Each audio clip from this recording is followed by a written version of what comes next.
दाउराको चुल्हा हो कि भनेर पनि भन्नुहुन्छ, त्यो होइन। यो चाहिँ नितान्त दाउरा हालेर पकाउने चुलो हो है। यो यस्तो छ र यसलाई चाहिँ दाउरा अडाउनको लागि यहाँ स्ट्यान्ड पनि छ है। यो खोलेर बक्समा प्याक भएर आउँछ र यसको मुख्य कुरा भनेको 3वटा रहेको छ। 3वटा के छ त भन्दाखेरि हामीले जुन दाउराको चुलो प्रयोग गर्थ्यौँ त्यसमा जति दाउरा लाग्छ आफ्नो परिवार अनुसारले दाउरा लाग्ने हो नि त होइन, जान अनुसारले दाउरा लाग्ने हो। यो खाना पकाउँदाखेरि जति दाउरा लाग्छ त्यसको आधीमा यसमा खाना पाक्छ भनेपछि दाउरा हाम्रो बच्छ, 1 नम्बर। दोस्रो नम्बर भनेको जति धुवा त्यसले फाल्छ, धुवा यसले त्यसको भन्दा आधी फाल्छ है।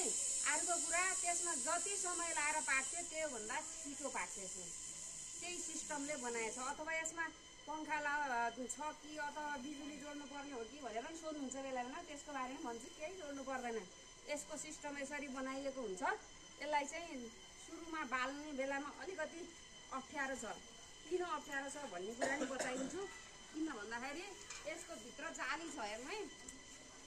हाम्रो त आगो सल्काउने बित्तिकै के हुन्छ, कहिले बलिहाल्छ, कहिले कहीँ चाहिँ बल्दैन, अनिखेरि झिल्का झिल्की हुन्छ, त्यसलाई फुकेर फुफु गरेर बाल्नुपर्छ हो।